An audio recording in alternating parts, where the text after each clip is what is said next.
Bring that ass back like a boom, boom, boom, boom.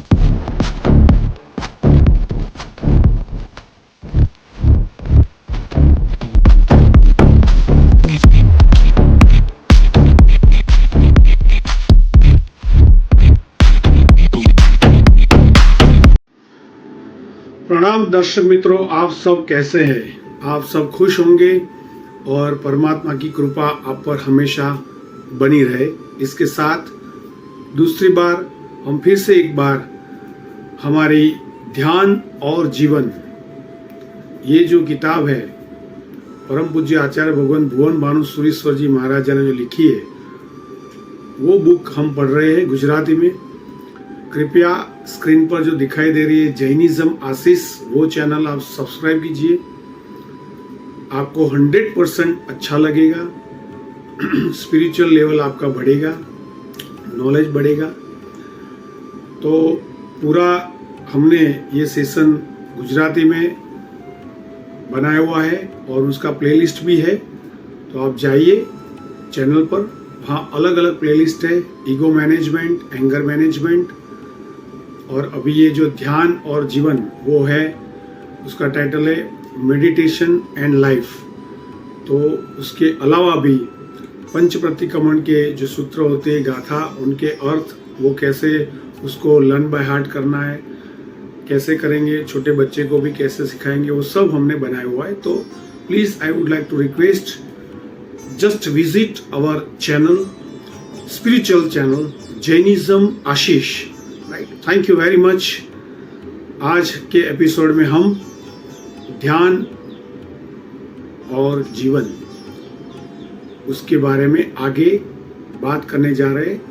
Last episode में हमने बताया था ललितांग जो राजकुमार थे वो उन्होंने दीक्षा ली है और उसके बाद वो ललितांग महर्षि बनते और एक जगह पे जाते जाते एक ऐसा नगर है, वहाँ असम्मत नास्तिक करके एक इंसान है जो धर्म में बिल्कुल रुचि नहीं रखता है और जितने धर्मी आत्मा है उनको वो अवॉइड करता है, उनकी खिल्ली उड़ाता है।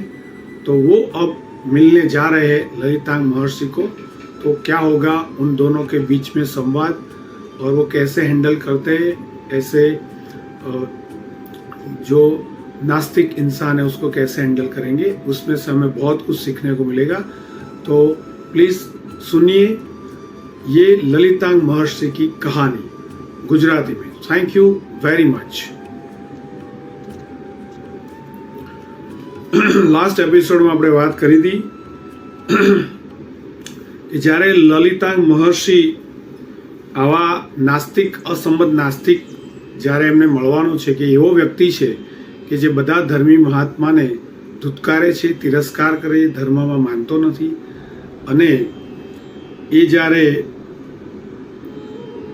મળવા આવવાનો છે અને એનો જે સ્વભાવ જાણ્યો તે પછી લલિતાંગ મહર્ષિ એવું વિચારે છે કે આવા નાસ્તિકને વાત કરીને એટલે કે વાત કરીને સમજાવવા જતાં એનું તો કંઈ સુધરશે નહીં, પરંતુ મારું ઘણું બધું આત્માનું કલ્યાણ આરાધવાનું બાકી રહી જશે।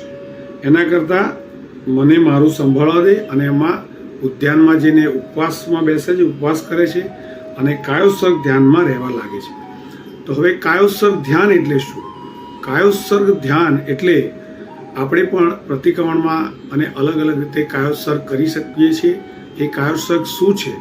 તો કહે છે કે કાયોત્સર્ગ ધ્યાન એટલે ખડા રહી, ઊભા રહીને વચન અને કાયાને ઓસિરાવી દેવાના। એટલે કાયાને સ્થિર રાખી જરાય હલાવવાની નહીં અને તદ્દન બંધ રાખી મૌન ધરી રાખવાનું। કાયાની સ્થિરતામાં આંખ પણ અડધી મીચી રાખવાની। દ્રષ્ટિ નાસિકાના અગ્રભાગ પર અહીંયા સ્થિર કરવાની, બે આંખોને અહીંયા સ્થિર કરવાની। સ્થિર કરી બહારનું જોવાનું બંધ રાખવાનું। હાથ સહેજ ભાવે લટકતા છોડી દેવાના। બસ હવે રહ્યું મન, તો તે મનને એક ચોક્કસ પ્રકારનું ધ્યાન પકડાવી દેવાનું। કોઈ બીજો ત્રીજો વિચાર નહીં, વિકલ્પ નહીં કે ઠંડી લાગે છે યા ગરમી લાગે છે, મચ્છર કરડ્યો, કોઈ જ વિકલ્પ નહીં। માત્ર સૂત્ર ચિંતન યા અર્થ ચિંતન, તત્વ પદાર્થ ચિંતન। તો જૈન દર્શનમાં કાયોત્સર્ગ એટલે આ રીતે આપણે કાયાને વચનને ઓસિરાવી દી, મનને એક ચોક્કસ જાપમાં કે ચોક્કસ વિચારમાં, આત્માના હિતના વિચારમાં લગાડી દેવાનું.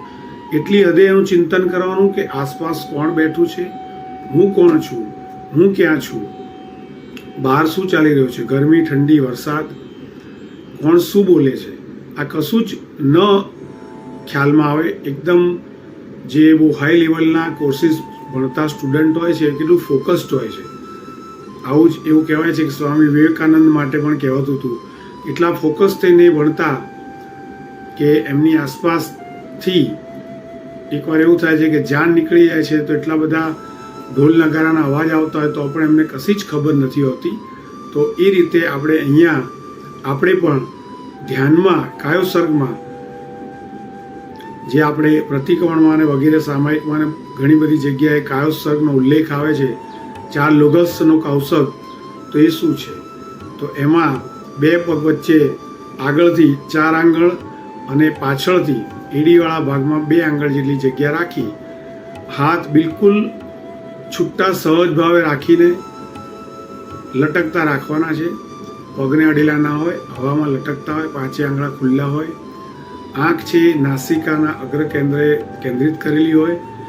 હૃદયના ધબકારે જે કોઈ જાપ કે જે કોઈ ચિંતન કરવાનું હોય તત્વનું, એ કરવાનું છે. શરીરને બિલકુલ હલાવવાનું નથી. તો આ રીતે જે પદ્ધતિ છે એને કાયોત્સર્ગ ધ્યાન કહેવાય છે. હવે આગળ કહે છે આચાર્ય ભગવાન, ઉપવાસ સહિત કાયોત્સર્ગમાં 6 તપ. આ સૂત્ર અર્થ તત્વચિંતન એ આભ્યંતર તપ છે, એનો વિચાર આપણે કરવાનો છે. પણ હમણાં બાહ્ય તપનું મહત્વ જોઈએ છે. મુનિએ ઉપવાસો આદર્યા છે એટલે સહેજે એમાં ખાવું જ નથી, તો ઉણોદરિકા, બીજું વૃત્તિ સંક્ષેપ અને રસત્યાગ તો આવી જ ગયા. સાથે કાયોત્સર્ગ ધ્યાનમાં છે એટલે બાહ્ય તપનો 4થો 5મો પ્રકાર કયો છે? કાય કષ્ટ અને સંલીનતા યાની સંગોપન તપ પણ ચાલુ થઈ ગયા છે. કલાકોના કલાકો કાયોત્સર્ગમાં ઊભા રહેવું એટલે કાયાને કષ્ટ તો પડે જ ને. એમાં વળી કાયાને લેશ પણ હલાવવાની નહીં, હાથ હલાવવો નહીં, પગ નહીં, આંખ પણ ફેરવવાની નહીં. એવા એ બધાને ગોપવી રાખવાના. તેમ તદ્દન મૌન એટલે વાણી પણ ગોપવી રાખવાની. એમ કાયા અને વચનની સંલીનતા બની. સાથે મનને પણ એવું ગોપવી રાખવાનું કે નક્કી કરેલા ચિંતન સિવાય બીજા એક પણ વિચારમાં એ જાય નહીં, પણ મન ના જાય. એમ મનની પણ સંલીનતા આવી. હવે આ બાજુ એવું થાય છે કે આમ 6 પ્રકારના બાહ્ય તપમાં મહર્ષિ લલિતાંગ દિવસોના દિવસો લીન બની ગયા. એનો જુઓ કેવો જબરજસ્ત પ્રભાવ પડ્યો. બન્યું એવું કે એકવાર પાસેની નદીમાં ભારે પૂર આવ્યું. નગર કંઈક ઊંચાણમાં છે તેથી નગરમાં તો પાણી ન ફરી વળ્યું, પરંતુ નગરના ઠેઠ દરવાજા સુધી પાણીનું પૂર પહોંચી વળ્યું.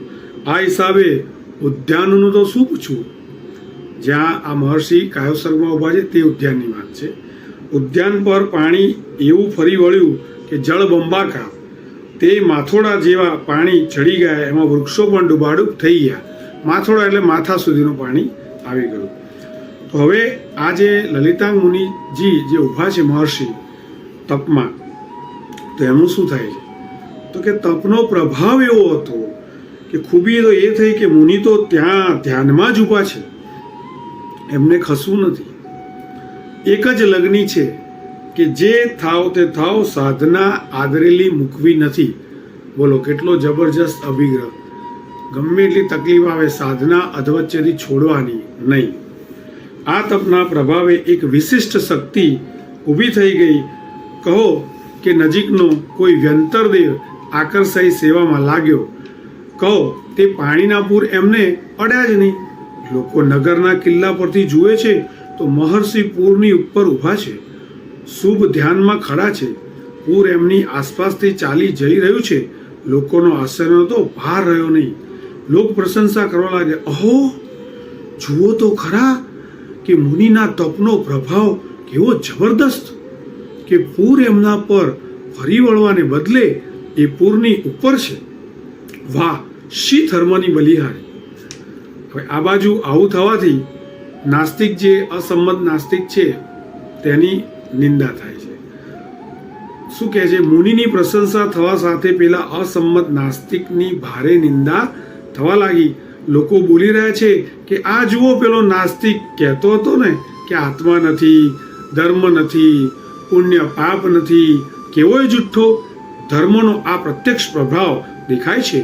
મહર્ષિ લલિતાંગના ચારિત્ર બળ અને તપોબળનો કેટલો ગજબ પ્રભાવ કે પાણીના પૂરે ઝાડોને ઢાંકી દીધા, પણ મુનિને નહીં. લોકોમાં મુનિની પ્રશંસા અને નાસ્તિકની નિંદા ચાલી પડી. અસંમત નાસ્તિક આ સહન કરી શકે? મુનિ પર એને ભારે ઈર્ષ્યા આવી, આકુળ વ્યાકુળ થઈ ગયો અને બોલવાને પણ જગા રહી નહીં. કહો જો, મુનિના બાહ્ય તપનો પ્રભાવ કેવો? નાસ્તિકની સાથે વાત કરવા ગયા હોત તો શું નાસ્તિકને ચૂપ કરી શકત? હોઠ સાજા એને ઉત્તર જાજા કહેવાય છે ને, હોઠ સાજા એને ઉત્તર જાજા. કુતર્ક પર કુતર્ક જ લડાવવા, પથરા જ ફેંકવા. એટલે કહે છે કે જેની નીતિ જ એવી છે કે કુતર્ક પર કુતર્ક જ લડાવવાના, બરાબર, પોતાનું જ સાચું, બરાબર, આવી નીતિ છે નાસ્તિક અસંમતની. તો શું એ ચૂપ રહેશે? પોતાના કથનનો સામેથી મજબૂત દલીલથી રદિયો મળવા છતાં એ હાર શાનો કબૂલે? ચૂપ શાનો થાય? એ તો બીજો પત્રો ફેંકે, નવો કુતર્ક લડાવે. એ કંઈ એમ ચૂપ ન થાય. એ તો કદાચ બોલતો બંધ થાય તો આવા તપના પ્રભાવે. એટલા માટે એટલે આ એક હવે સાહેબજીએ સમજાવ્યું છે કે દીક્ષાર્થીને સ્વજનની ના પર તપ, દીક્ષા સામે કુતર્કો કેવા કેવા થતા હશે એ ટોપિક પર સાહેબે અહીંયા લખ્યું છે. એટલા જ માટે આ એક સમજવા જેવું છે કે દીક્ષા સામે કુતર્કો આવે ત્યાં તપ કરવા જેવું છે. કેટલાક કુટુંબીઓ પોતાના મુમુક્ષુ વૈરાગી કુટુંબીને મોંથી દીક્ષા લેતા અટકાવે છે અને ભારે બોલ સંભળાવે છે, કુતર્કો ઠોકે છે. પુત્રને કહેશે, શું મા બાપની સેવા નહીં કરવાની? મા બાપે કેટલા ઉપકાર કરી મોટા કર્યા, તેના પર આ બદલો વાળવાનો? દીકરાને કહેશે, દીક્ષા શું કરે છે? સાધ્વી થઈશ, પણ સાધ્વીઓમાં તો કેટલા ઝઘડા ચાલે છે. દીકરીને કહેશે કે સાધ્વી થઈશ, પણ સાધ્વીઓમાં તો કેટલા ઝઘડા ચાલે. દીકરો હશે તો કે સાધુઓમાં તો કેટલા બધા અલગ અલગ વાત છે, સાધુઓમાં તો કેટલા ઝઘડા થાય છે. તો દીકરો દીક્ષાર્થી બાપને કહેશે, દીકરો દીક્ષાર્થી બાપને શું કહેશે? કોઈ બાપ હોય એને દીક્ષા લેવાનું મન થયું ત્યારે દીકરો શું કહેશે? આ તમારી ઉંમર થઈ, કોણ સાધુ તમારું સંભાળશે? તમારી પાસે ઘડા ઉચકાવશે, ઘડા. તો સાહેબજીએ બહુ સુંદર આવા દીક્ષા સામેના કુતર્કોના રદિયા આપ્યા છે, એના સરસ સમાધાન આપ્યા છે. મા બાપની મોટી સેવા કઈ? ધર્મ પમાડવા.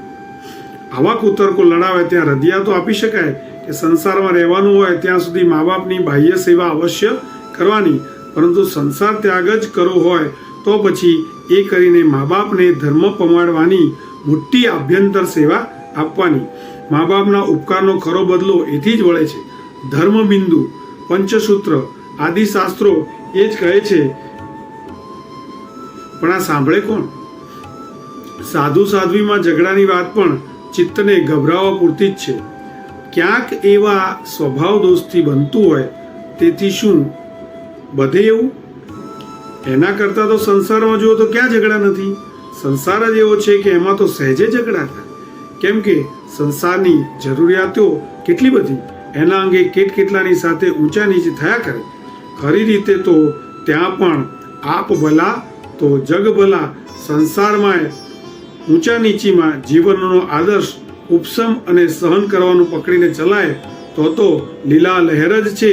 તો પછી સાધુ જીવનમાં તો પૂછવાનું જ શું? આ રદિયાએ મુહાંદો ન સાંભળે.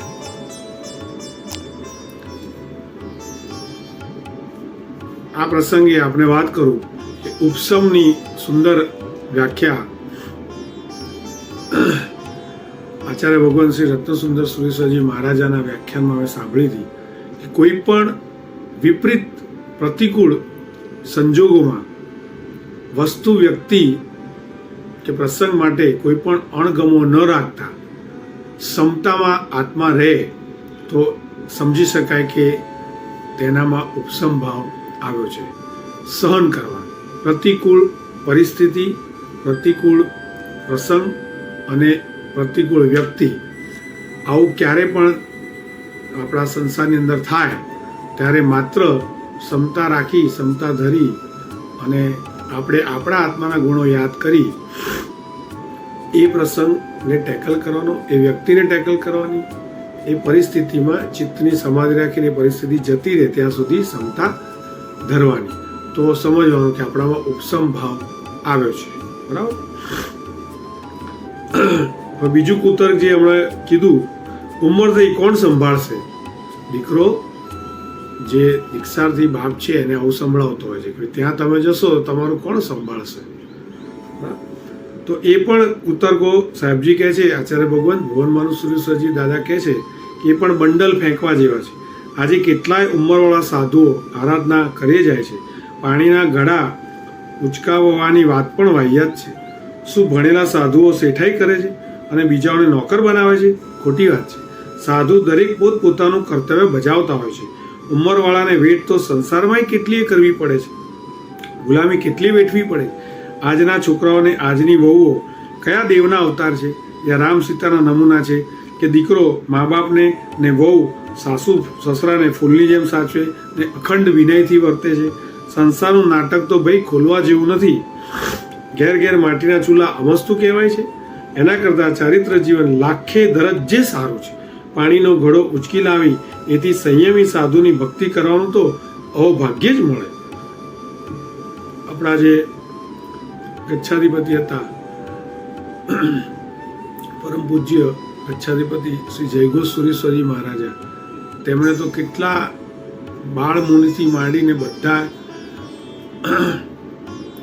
દીર્ઘ સંયમી જીવન જીવનારા મહાત્માઓ માટે એ સ્ટાર્ટિંગમાં ઘડાઓ જ લાવતા. રોજના મેં જ્યાં સુધી સાંભળ્યું છે રોજના 70-75 એવા ઘડા પાણીના લાવે અને પોતે ભક્તિ કરતા હતા. એક પણ સાધુ એવો નહીં હોય તેમના સમયમાં કે જેમની સેવા ગચ્છાધિપતિ સાહેબજી જયઘોષ દાદાએ ન કરી હોય. તો જરા પણ કોઈ કામ કરવામાં નાનમ નથી હોતું, પણ લોકોનું સાંભળીએ તો લોકોનું થાય, આપણે આપણા આત્માનું જોઈએ તો આવું કોઈ વસ્તુ આપણને નડે નહીં. દીક્ષા લેવા સામેના કુતર્કો પર જો ધ્યાન દેવાનું હોય તો કોઈ ભાવમાં દીક્ષા લેવાની સરખાઈ ન દેખાય. નાની ઉંમરમાં મા બાપ કયા ભાવમાં ન હોય, મોટી ઉંમરે બીજા લફરા ક્યાં નહીં, ઉંમર વિશેષ થઈ ઉંમરનું બહાનું ક્યાં નહીં.